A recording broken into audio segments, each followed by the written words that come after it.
Assalamualaikum Ananda Soleh dan Soleha. Bagaimana kabarnya hari ini? Semoga tetap sehat, ceria, dan semangat.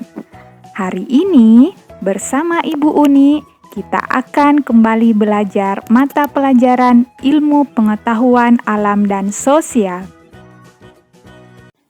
Sebelum kita memulai pembelajaran, marilah kita berdoa sebelum belajar. Angkat kedua tangan, kepala ditundukkan. Bismillahirrahmanirrahim. Rabbi syrah li sadri wa yassir li amri wahlul 'uqdatam min lisani yafqahu qawli, amin. Materi kita hari ini yaitu topik C, perkembangbiakan tumbuhan. Pertanyaannya, bagaimana cara tumbuhan berkembang biak? Apakah tumbuhan di hutan ditanam oleh manusia? Jika tidak, lalu bagaimana tumbuhan dapat tumbuh dan tersebar di mana-mana? Untuk menjawab pertanyaan-pertanyaan tersebut, kita perlu mengetahui apa yang dimaksud dengan proses penyerbukan. Penyerbukan adalah tahap awal dari perkembangbiakan tumbuhan.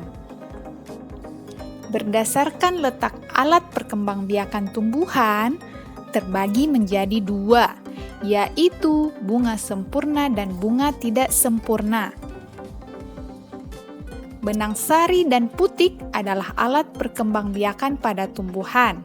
Benang sari dan putik bisa terletak pada satu bunga yang sama, ini dinamakan bunga sempurna. Namun, ada benang sari dan putik terpisah dalam bunga yang berbeda, ini yang disebut bunga tidak sempurna. Nah, untuk mengetahuinya lebih lanjut, mari kita perhatikan gambar berikut. Ini adalah bagian-bagian dari bunga sempurna. Ada berapa bagian? Ya, betul, ada 8 bagian.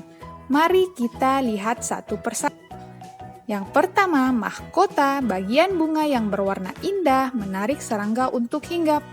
Yang kedua, kelopak. Yang ketiga, dasar bunga. Yang keempat, tangkai bunga. Yang kelima, bakal biji, tempat tumbuhannya biji setelah terjadi perkembangbiakan. Yang keenam, tangkai putik. Yang ketujuh, kepala putik, tempat menempelnya serbuk sari. Dan yang terakhir, 8, serbuk sari, bagian alat kelamin jantan yang menempel di tubuh hewan, terbawa angin, dan sebagainya.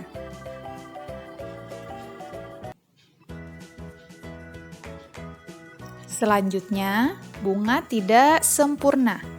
Untuk bunga tidak sempurna, putik dan benang sari tidak terletak pada satu bunga yang sama. Sehingga pada bunga tidak sempurna dibedakan atas bunga betina dan bunga jantan. Contoh bunga sempurna. Ini adalah bunga kembang sepatu yang memiliki putik dan benang sari pada satu bunga yang sama. Untuk bunga tidak sempurna, contohnya tanaman jagung, di mana pada tanaman jagung terdapat bunga jantan dan bunga betina. Penyerbukan bunga oleh hewan. Yang pertama ada lebah, yang kedua ada burung, dan yang ketiga kelelawar. Sekarang kita lihat bagaimana lebah membantu dalam penyerbukan bunga. Bunga kembang sepatu adalah salah satu bunga yang sering didatangi oleh lebah. Lebah akan menghisap nektar pada bunga, dan kakinya akan menempel pada benang sari. Sehingga serbuk sari akan menempel pada kaki lebah. Ketika lebah mencari nektar yang lain, maka kakinya akan menempel pada putik. Kemudian serbuk sari yang menempel pada putik diserap, masuk, kemudian bertemu dengan bakal buah. Setelah bertemu dengan bakal buah, akan terbentuk biji. Ketika biji telah terbentuk, maka kelopak bunga dan benang sari rontok dan terbentuklah bunga yang baru. Penyerbukan oleh serangga tidak hanya dilakukan oleh lebah, tetapi juga dilakukan oleh kupu-kupu dan semut. Sekian pembelajaran kita hari ini. Ibu ucapkan terima kasih. Wassalamualaikum.